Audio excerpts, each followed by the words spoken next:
പുത്രന്റെയും പരിശുദ്ധാത്മാവിന്റെ നാമത്തിൽ ആമേൻ. ഇന്ന് മാർച്ച് 17 തിങ്കളാഴ്ച. എല്ലാവർക്കും ഹൃദ്യമായ സ്വാഗതം. അമ്മേ പരിശുദ്ധമ്മേ, അമ്മേ പരിശുദ്ധമ്മേ, ദേവമാതാവേ, ദൈവമാതാവേ, കൃപാസനത്തിലൂടെ ഞങ്ങൾക്കും ഞങ്ങളുടെ ദേശത്തിനും അമ്മ മധ്യസ്ഥം തേടി തന്ന എല്ലാ അനുഗ്രഹങ്ങൾക്കും കൃപകൾക്കും ഞങ്ങളിപ്പോൾ ഹൃദയം നിറഞ്ഞ നന്ദി പറയുന്നു. അമ്മേ പരിശുദ്ധമ്മേ, ദേവമാതാവേ, 2004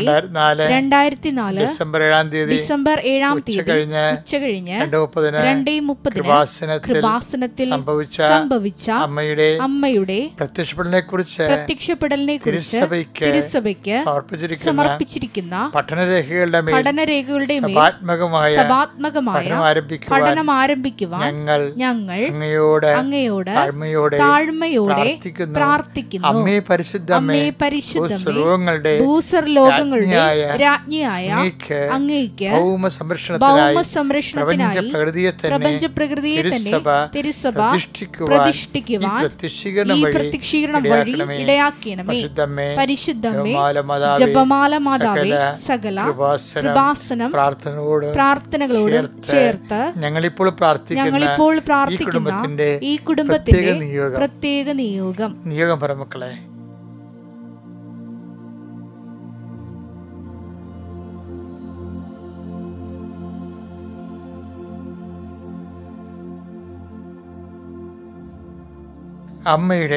അമ്മയുടെ പ്രത്യക്ഷീകരണത്തിന്റെ ഈ അനുഗ്രഹവേളയിൽ ഞങ്ങൾക്ക് സാധിച്ചു തരുവാൻ കനിയണമേ. ആമേൻ. വിശ്വാസ പ്രമാണം. സർവശക്തനായ പിതാവും ആകാശത്തിന്റെയും ഭൂമിയുടെയും സൃഷ്ടാവുമായ ദൈവത്തിൽ ഞാൻ വിശ്വസിക്കുന്നു. അവിടുത്തെ ഏകപുത്രനും ഞങ്ങളുടെ കർത്താവുമായ ഈശോമിശിഹായിലും ഞാൻ വിശ്വസിക്കുന്നു. ഈ പുത്രൻ പരിശുദ്ധാത്മാവിനാൽ ഗർഭസ്ഥനായി കന്യകാമറിയത്തിൽ നിന്ന് പിറന്ന് പൊന്തിയോസ് പീലാത്തോസിന്റെ കാലത്ത് പീഡകൾ സഹിച്ച് കുരിശിൽ തറയ്ക്കപ്പെട്ട് മരിച്ച് അടക്കപ്പെട്ട് പാതാളങ്ങളിൽ ഇറങ്ങി മരിച്ചവരുടെ ഇടയിൽ നിന്ന് 3-ാം നാൾ ഉയർത്ത് സ്വർഗത്തിലേക്ക് എഴുന്നള്ളി സർവശക്തിയുള്ള പിതാവായ ദൈവത്തിന്റെ വലതുഭാഗത്തിരിക്കുന്നു. അവിടെ നിന്ന് ജീവിക്കുന്നവരെയും മരിച്ചവരെയും വിധിക്കുവാൻ വരുമെന്നും ഞാൻ വിശ്വസിക്കുന്നു. പരിശുദ്ധാത്മാവിലും ഞാൻ വിശ്വസിക്കുന്നു. വിശുദ്ധ കത്തോലിക്കാ സഭയിലും പുണ്യവാന്മാരുടെ ഐക്യത്തിലും പാപങ്ങളുടെ മോചനത്തിലും ശരീരത്തിന്റെ ഉയർപ്പിലും നിത്യമായ ജീവിതത്തിലും ഞാൻ വിശ്വസിക്കുന്നു. ആമേൻ. സ്വർഗ്ഗസ്ഥനായ ഞങ്ങളുടെ പിതാവേ, അങ്ങയുടെ നാമം പൂജിതമാകണമേ. അങ്ങയുടെ രാജ്യം വരണമേ. അങ്ങയുടെ തിരുമനസ് സ്വർഗത്തിലെ പോലെ ഭൂമിയിലും ആകണമേ. അന്നു വേണ്ടുന്ന ആഹാരം ഇന്ന് ഞങ്ങൾക്ക് തരണമേ. ഞങ്ങളോട് തെറ്റ് ചെയ്യുന്നവരോട് ഞങ്ങൾ ക്ഷമിക്കുന്നത് പോലെ ഞങ്ങളുടെ തെറ്റുകൾ ഞങ്ങളോടും ക്ഷമിക്കണമേ. ഞങ്ങളെ പ്രലോഭനത്തിൽ ഉൾപ്പെടുത്തരുതേ, തിന്മയിൽ ഞങ്ങൾ രക്ഷിക്കണമേ. ആമേൻ. നന്മ നിറഞ്ഞ മറിയമേ, സ്വസ്തി. കർത്താവ് അങ്ങയുടെ കൂടെ സ്ത്രീകളിൽ അങ്ങ് അനുഗ്രഹിക്കപ്പെട്ടവളാകുന്നു. അങ്ങയുടെ ഉദരത്തിൻ ഫലമായി ഈശോ അനുഗ്രഹിക്കപ്പെട്ടവനാകുന്നു. പരിശുദ്ധ മറിയമേ, തമ്പുരാന്റെ അമ്മേ, പാപികളായ ഞങ്ങൾക്ക് വേണ്ടി ഇപ്പോഴും ഞങ്ങളുടെ മരണസമയത്തും തമ്പുരാനോട് അപേക്ഷിക്കണമേ. ആമേൻ. അനുദിന അനുഗ്രഹ പ്രാർത്ഥനയ്ക്ക് വരാം. കർത്താവേ, നിന്റെ ഉന്നതമായ നാമത്തിന് സ്വസ്ത്രം ചെയ്യുന്നു. കർത്താവ്, ഈ പ്രഭാതത്തിൽ അങ്ങയുടെ നാമത്തെ മഹത്വപ്പെടുത്തണമെന്ന് പ്രാർത്ഥിക്കുന്നു. കർത്താവ്, സഭയിലുള്ള സാന്നിധ്യം വീണ്ടും പ്രകടമാക്കണമെന്ന് പ്രാർത്ഥിക്കുന്നു. അമ്മേ പരിശുദ്ധമേ, ദേവമാതാവേ, എല്ലാ മക്കൾക്ക് വേണ്ടി മാധ്യസ്ഥം വഹിക്കണമേ. എൻ്റെ കർത്താവിൻ്റെ ഉന്നതമായ നാമത്തിൽ സഭയുടെ അധികാരത്തിൽ കുരിശിൻ്റെ അടയാളത്തെ ദൈവശക്തിയാൽ നിങ്ങളുടെ കുടുംബം ഇന്നത്തെ ദിവസം ഈ 17-ാം തീയതി തിങ്കളാഴ്ച ഈശോയുടെ നാമത്തെ അനുഗ്രഹിക്കപ്പെടട്ടെ. ഇന്ന് പുതുതായിട്ട് തുടങ്ങി വെക്കുന്ന കാര്യങ്ങളുണ്ട് ചില കുടുംബങ്ങളിൽ. ചിലർ വീട് പണി തുടങ്ങുന്നു, ചിലർ ചില കാര്യങ്ങൾക്ക് വേണ്ടി ഇട്ടുകൂട്ടുകൾ തുടങ്ങുന്നു, ചില ആൾക്കാർ ചില നല്ല യാത്രകളും ജോലി സംബന്ധമായ യാത്രകൾ തുടങ്ങുന്നു, ചിലർ വാഹനം മേടിക്കാൻ പോകുന്നു. അങ്ങനെ വ്യത്യസ്തങ്ങളായ പുതിയ സംരംഭങ്ങളെയാണ് ഈ പ്രഭാതത്തിൽ നമ്മൾ സമർപ്പിക്കുന്നത്. കർത്താവേ, അതുപോലെ തന്നെ ഈശോയെ എപ്പോഴും വലിയ പ്രാർത്ഥനകളുടെ സമയത്തെല്ലാം ഞാൻ എൻ്റെ മനസ്സിൽ വരണത് ചെറിയ മനുഷ്യരെക്കുറിച്ച് കൂടുതൽ കർത്താവേ സമൂഹം ബോധവാന്മാരായിരിക്കണം. അതായത് സാധാരണ വളർത്തുമൃഗങ്ങളെ കൊണ്ട് അവരുടെ വരുമാനത്തിൽ നിന്ന് ജീവിച്ചു പോകുന്ന ഒത്തിരിയേറെ മനുഷ്യരുണ്ട്. ആ മൃഗങ്ങളെല്ലാം സമർപ്പിച്ച് പ്രാർത്ഥിക്കുന്നു.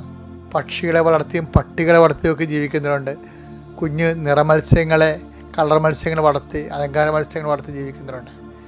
കുഞ്ഞു കുഞ്ഞ് വരുമാനക്കാരെ എല്ലാം കർത്താവേ, അവർക്കതൊക്കെ നന്നായി ചെയ്യാനും അവർക്ക് നഷ്ടങ്ങൾ വരരുത്. അവർ വളർത്തുന്നത് മരിച്ചു പോവുകയോ ചത്തുപോവുകയോ രോഗം പിടിക്കുകയോ ചെയ്യരുത്. അവരുടെ മനസ്സ് ഇടിഞ്ഞു പോകരുത് കർത്താവേ. അവരെല്ലാം സന്ധിക്കണമെന്ന് പ്രാർത്ഥിക്കുന്നു. പഠിക്കുന്ന മക്കൾ, വലിയ പ്രതീക്ഷയോടെ പഠിക്കുന്ന മക്കൾ, അവർക്ക് നിരാശയില്ലാതെ കർത്താവെ അവർ ന്യായമായിട്ടുള്ള കാര്യങ്ങൾ ആശിക്കാനും ദൈവഹിതപ്രകാരം അതിനെ ഉൾക്കൊള്ളുവാനും, പരാജയങ്ങൾ വന്നിട്ട് മരണം നടന്ന വീടുകൾ, ആത്മഹത്യ നടന്ന വീടുകൾ, വർഷങ്ങളായിട്ട് വ്യക്തികൾ രോഗികളായി കിടന്നിട്ട് മരുന്നിന് നല്ലൊരു വിധം പണം ചിലവാക്കുന്ന വീടുകൾ, അതിൻ്റെ പേരിൽ പരസ്പര സ്നേഹം നഷ്ടപ്പെട്ടവർ, സ്നേഹം തണുത്തുപോയവർ, വല്ലപാടും ലോകത്തുനിന്ന് പോയാൽ മതിയെന്ന് ചിന്തിച്ച് മനസ്സ് ഭാരപ്പെട്ടിരിക്കുന്നവർ, കർത്താവേ എല്ലാവരെയും സംബന്ധിച്ച് പ്രാർത്ഥിക്കുന്നു.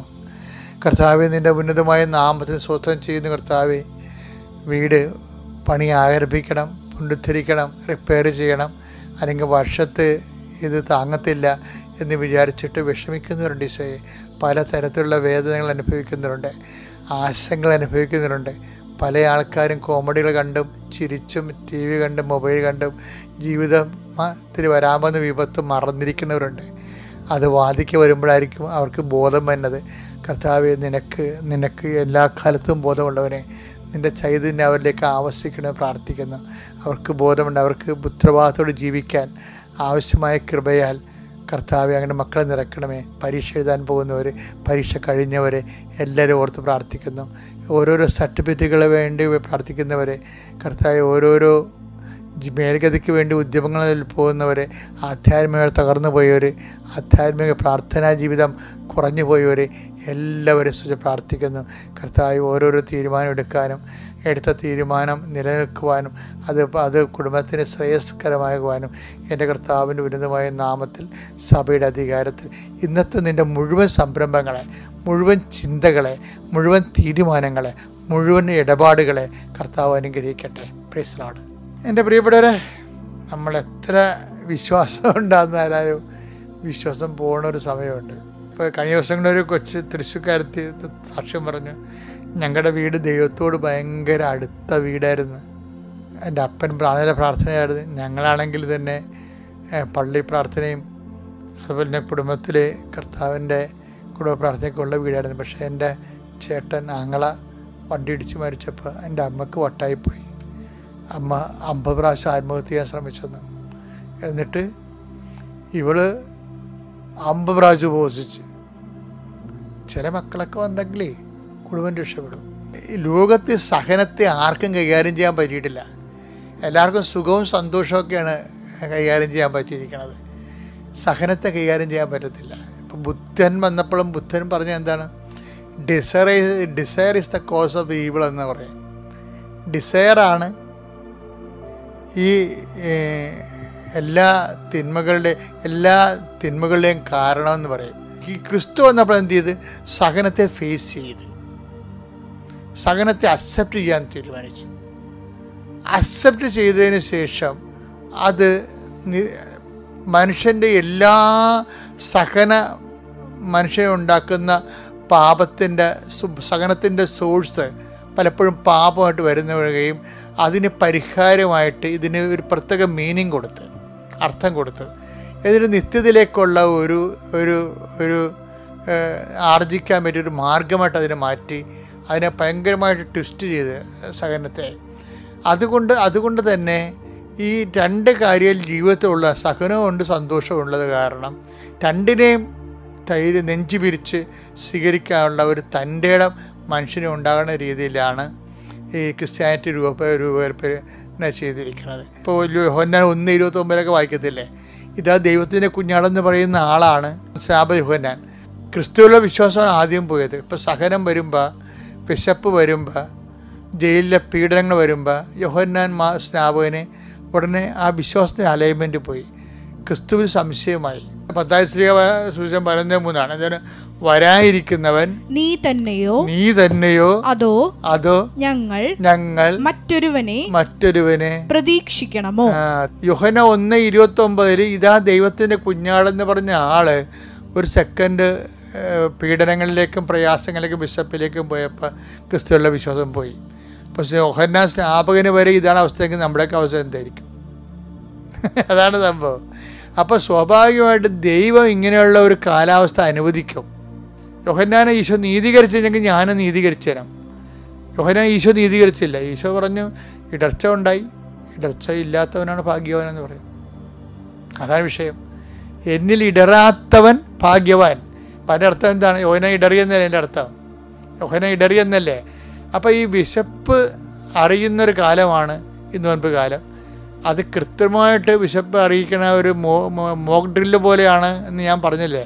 അത് യഥാർത്ഥത്തിലുള്ള പ്രശ്നങ്ങൾ വരുമ്പോൾ നമുക്ക് പിടിച്ചു നിൽക്കാൻ വേണ്ടിയാണ് സഭ ഒരു പരിശീലന കാലഘട്ടം വെച്ചിരിക്കണം നോൻപിൻ്റെ. അതെപ്പോഴും നമ്മൾ ഓർക്കണം. ഇപ്പോൾ യോഹന്നാനെ സംബന്ധിച്ചിടത്തോളം, യോഹന്നാൻ സ്നാപകനെ സംബന്ധിച്ചിടത്തോളം കർത്താവിന് സംശയം ഉണ്ടായി. മത്തായി 3:11-12 വീശുമുറം അവന്റെ കയ്യിലുണ്ട്. അപ്പൊ വീശുമുറ കാര്യം ഇങ്ങയുടെ പിന്തുടർച്ചയാണ് ഈശോ എന്ന് വിചാരിച്ചത്. ഇങ്ങനെ വിഷങ്ങളുടെ ചുവടിന് കൊടാലി വെച്ചിരിക്കണം എന്നൊക്കെ പറഞ്ഞ ആളാണല്ലോ. അപ്പം അതിൻ്റെ പിന്തുടർച്ചയായിരിക്കും എന്ന് വിചാരിച്ചത്. പക്ഷെ അവിടെ ആദ്യം കരുണയല്ലേ കർത്താവ് കാണിച്ച എല്ലാവരോടും. എന്നിട്ട് നിങ്ങൾക്ക് മുമ്പ് വേശ്യകളും ചുങ്കക്കാരും സ്വകാര്യ പ്രവേശിക്കുന്നവരെ ഈശോ പറഞ്ഞ്. കാര്യം വെച്ച് കഴിഞ്ഞാൽ ഈശോ നോക്കുന്നത് ഒരു വിഷയത്തിൻ്റെ പിന്നിൽ പ്രവർത്തിക്കുന്ന ശക്തിയും പ്രേരണയും സ്വാധീനവും അവരാ വിഷയത്തെ എങ്ങനെ എടുക്കുന്നു. അപ്പോൾ അവർക്ക് പശ്ചാത്താപം ഉണ്ടെന്നുണ്ടെങ്കിൽ സ്വാഭാവികമായിട്ടും ഈശോ അതിനെ എഴുതി റൈറ്റ് ഓഫ് ചെയ്ത് കളയും. ഇപ്പം സുവിശേഷത്തിന് ഏറ്റവും വലിയ വിഷയം പശ്ചാത്താപമാണ്. അതുകൊണ്ടാണ് പശ്ചാത്താപത്തെ അവസാനം വരെ ഹൈലൈറ്റ് ചെയ്യുന്നുണ്ട്. നല്ല കള്ളൻ്റെ പശ്ചാത്താപത്തെ ഹൈലൈറ്റ് ചെയ്തിട്ട് അത് റൈറ്റ് ഓഫ് ചെയ്യണം കണ്ടിട്ടില്ലേ അവിടെ വെച്ച്. അവൻ്റെ മുഴുവൻ സംഭവം എടുത്തൊരു കത്തിച്ച് കളയും. ഇന്ന് നീ എൻ്റെ കൂടെ പ്രതിച്ഛലായിരിക്കും എൻട്രി കൊടുക്കണം കണ്ടല്ലേ. പശ്ചാത്താപമാണ് ദൈവം ഉദ്ദേശിക്കുന്നത്. ഞാൻ നീതിമാന്മാരെ വിളിക്കാനില്ല, അനുതാപത്തിനായി പാപികളെ അനുതാപത്തിന് ക്ഷണിക്കാനാണ് വന്നിരിക്കുന്നത്. അപ്പം കറക്റ്റല്ലേ സംഭവങ്ങളാണ്. അപ്പം അതുകൊണ്ട് ആ ഒരു കർത്താവിൻ്റെ ദൗത്യം, മറ്റത് വഴിയൊരുക്കണ കക്ഷി മാത്രമായിരുന്നല്ലോ. അപ്പം അതുകൊണ്ട് കർത്താവിൻ്റെ കൃപയിൽ കർത്താവിൻ്റെ നിലപാടിൽ കർത്താവ് ഉറച്ചു നിൽക്കുമ്പോൾ പക്ഷേ യോഹന്നാന് സംശയം ഉണ്ടാവും. എന്താണ് യോഹന്നാൻ വീശുമുറൊക്കെ ഉണ്ടെങ്കിൽ വീശുമുറൊന്നും ഇല്ലല്ലോ ഇങ്ങൻ്റെ കയ്യിൽ. അങ്ങനെ എല്ലാവരും പതിരെയും കതിരിനെ ഒരുമിച്ച് സ്വീകരിക്കുന്നത് പോലെയൊക്കെ യോഹന്നാന് സംശയം തോന്നും. അങ്ങനെയൊന്നും അല്ല ശരിക്കും പറഞ്ഞാൽ, പുള്ളിക്ക് അങ്ങനെ തോന്നിയതാണ്. പക്ഷേ എന്താ പ്രശ്നം വെച്ച് കഴിഞ്ഞാൽ, പക്ഷേ കർത്താവിൻ്റെ കയ്യിൽ വീശുമുറവുണ്ട്. പക്ഷേ എല്ലായിടത്തും കയറി വീശത്തില്ല. കർത്താവ് പറഞ്ഞത് വീശുമുറം നിങ്ങളുടെ കയ്യിൽ തന്നെ ഇരിക്കണമെന്ന് ഈശോ പറഞ്ഞു. എന്താണ്? നിങ്ങൾ അളക്കുന്ന അളവുകോലുകൊണ്ട് തന്നെ നിങ്ങൾക്ക് വളർന്നു കിട്ടും. അപ്പോൾ വീശുമുറ ആരുടെ കയ്യിലാണ്? അവനവൻ്റെ കയ്യിലാണ് ഇരിക്കണത്. അവനവൻ്റെ വീശുമുറ എന്താ കാര്യം വെച്ചാൽ നമ്മളൊരു ശിക്ഷ വാങ്ങിക്കുന്നുണ്ടെങ്കിൽ അതിന് ഉത്തരവാദിത്വം നമ്മൾ തന്നെ ആയിരിക്കുമെന്ന്. എന്താ കാര്യം? വചനം മനുഷ്യൻ്റെ ഹൃദയത്തിൽ എഴുതപ്പെട്ടു പോയി. അപ്പോൾ ഏത് ക്രിസ്ത്യാനി ആയാലും ക്രിസ്ത്യാനി അല്ലെങ്കിലും ന്യായസ്ഥാനപ്പെട്ടവരാണ് അല്ലെങ്കിലും മനുഷ്യൻ്റെ മനസ്സാക്ഷിക്കെതിരെ ഒരു വ്യക്തിയിൽ തിന്മകൾ ഉണ്ടായിക്കഴിഞ്ഞാൽ സ്വാഭാവികമായിട്ടും അവൻ തന്നെ ആയിരിക്കും അവൻ്റെ വീശുമുറം. അപ്പോൾ അതുകൊണ്ട് കർത്താവ് ആ കാര്യത്തിൽ കോംപ്രമൈസൊന്നും ചെയ്തില്ല. യോഹന്നാൻ പക്ഷേ വീശുമുറ ഇല്ല, എല്ലാവർക്കും ഇങ്ങനെ ചാക്കിരി പാസ് പോലെ ഓൾ പ്രൊമോഷൻ, പാവികളെയും വിശുദ്ധന്മാരെയും എല്ലാത്തിനും ഓൾ പ്രൊമോഷൻ കിട്ടും എന്നൊരു ഐഡിയ തെറ്റിദ്ധരിക്കണയാണ്. ഈ തെറ്റിദ്ധാരണ വരണത് വിശപ്പും ദാരിദ്ര്യവും പ്രയാസങ്ങളൊക്കെ അനുഭവിക്കുമ്പോഴാണ് ദൈവത്തെക്കുറിച്ച് നമ്മൾക്ക് എപ്പോഴും ഒരു ഫ്രസ്ട്രേഷൻ ഫ്ലക്ച്വേഷൻസ് ഉണ്ടാകുന്നത്. അപ്പം അതുകൊണ്ട് ഈ നോൻപ് കാലത്തിൻ്റെ ഉദ്ദേശം വെച്ചാൽ ഒരു ഇല്ലായ്മക്കാലം, വറുതിക്കാലം വരുമ്പോൾ ബൈബിളിൻ്റെ ഭാഷയിൽ പറഞ്ഞു കഴിഞ്ഞാൽ കോലം പശുക്കളുടെ, മെലിഞ്ഞ പശുക്കളുടെ കാലം എല്ലാവരും മസ്റ്റാണ്. ഐശ്വര്യം, പേര്, പ്രതാപം, ആരോഗ്യമൊക്കെ ഉണ്ട്. അതുപോലെ ഇല്ലാത്ത ഒരു കാലം ഉണ്ടാകും മനുഷ്യൻ്റെ ജീവിതത്തിൽ. എല്ലാ കാലത്തും ആരോഗ്യം ഉണ്ടാകത്തില്ലല്ലോ, എല്ലാ കാലത്തും സൗന്ദര്യം ഉണ്ടാകത്തില്ല. അപ്പോൾ ഇല്ലായ്മയുടെ കാലം, വറുതിക്കാലത്തെ അതിജീവിക്കാൻ വേണ്ടിയുള്ള ഒരുക്കം മനുഷ്യൻ്റെ ജീവിതത്തിൻ്റെ ഒരു ഭാഗമാക്കാൻ വേണ്ടിയാണ് സഭ നോൻപ് സ്ഥാപിച്ചിരിക്കുന്നത്.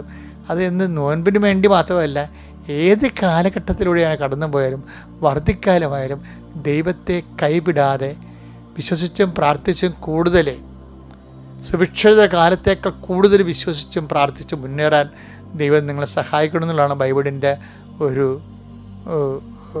ലക്ഷ്യം, ഉദ്ദേശം. അപ്പോൾ ബൈബിൾ അറിഞ്ഞ് സന്തോഷമായിട്ട് ജീവിക്കുക. നമുക്ക്